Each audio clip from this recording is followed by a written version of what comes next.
Israeli हमले में Hezbollah नेता हसन नसरुल्लाह की मौत से पश्चिम एशिया के राजनीतिक समीकरणों में कितना अंतर आएगा, यह कह पाना फिलहाल मुश्किल है, मगर आशंका यही है कि ईरान युद्ध में हस्तक्षेप कर सकता है।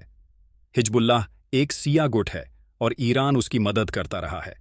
ऐसे में अगर ईरान सीधे तौर पर युद्ध में शामिल होता है तो लड़ाई की आग पूरे क्षेत्र में फैल जाएगी। ईरान के सुप्रीम लीडर ने कहा भी है कि नसर अल्लाह की हत्या का बदला लिया जाएगा।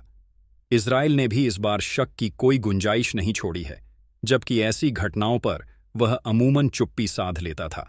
पिछले साल 7 अक्टूबर को हमास के इजराइल पर हमले के बाद हिजबुल्लाह इजराइल की उत्तरी सीमा पर गोलाबारी करता रहा है। हिजबुल्लाह के पास मिसाइल का बड़ा भंडार है, जिनके बारे में माना जाता है कि वह उसे ईरान से मिली हैं। उसकी गोलीबारी से इजराइल की 60,000 से अधिक आबादी विस्थापित हुई है। हिजबुल्लाह का कहना है वह अपनी लड़ाई तब तक जारी रखेगा जब तक इजराइल हमास के साथ गाजा पट्टी में युद्ध विराम के लिए तैयार नहीं हो जाता।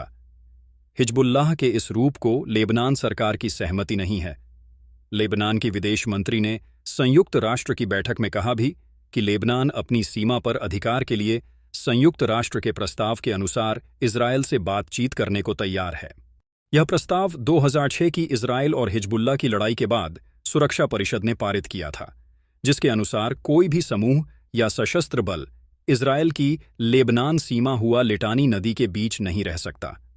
इजराइल का कहना है कि हिजबुल्लाह ने इस क्षेत्र में अपनी उपस्थिति बना रखी है, जिसको वह बल प्रयोग से हटाएगा। यहां यह बात ध्यान रखना चाहिए कि लेबनान के विदेश मंत्री ने भी गाजा पट्टी पर युद्ध विराम का जिक्र नहीं किया, जिससे स्पष्ट है कि लेबनान सरकार और हिजबुल्लाह के बीच अंतर है। हिजबुल्लाह ने यह जानते हुए भी कि अपनी मिसाइल से वह इजराइल के एक बड़े हिस्से को प्रभावित कर सकता है, अपनी लड़ाई सीमावर्ती इलाकों तक सीमित रखी है। हिजबुल्लाह लड़ाई बढ़ेगा ऐसा अनुमान लगाया गया था, मगर ऐसा कुछ नहीं हुआ। मगर इजरायली कैबिनेट की घोषणा के अनुसार हिजबुल्लाह के खिलाफ सैन्य कार्यवाही बढ़ा दी गई है। इजराइल का मानना है उसे सीमावर्ती इलाकों से हटाए बिना इजराइल की विस्थापित जनसंख्या अपने इलाके में नहीं लौट सकती। इजरायली मीडिया के अनुसार प्रधानमंत्री नेतान्याहू की लोकप्रियता बेरूत हमले के बाद बढ़ गई है। इसका असर गाजा की लड़ाई पर भी होगा। हमास को अब ज्यादा सावधान होना पड़ेगा, क्योंकि उसे शायद पूर्व की तरह की मदद नहीं मिल सकेगी। यहां अमेरिका की अंदरूनी राजनीति पर भी गौर करना चाहिए। वहां अगले महीने राष्ट्रपति का चुनाव होना है।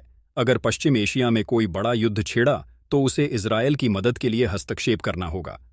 राष्ट्रपति बाइडेन ने इजराइल को युद्ध न भड़काने की कई बार चेतावनी दी है, पर उसने उन्हें नजरअंदाज किया। नेतन्याहू जानते हैं कि चुनाव के समय कोई भी अमेरिकी प्रशासन इजराइल को मना करने की स्थिति में नहीं होगा। इस बीच कुछ ऐसे से गिर रहे तेल के दाम फिर बढ़ने लगे हैं। इससे अभी कम से कम $2 प्रति बैरल की वृद्धि हुई है।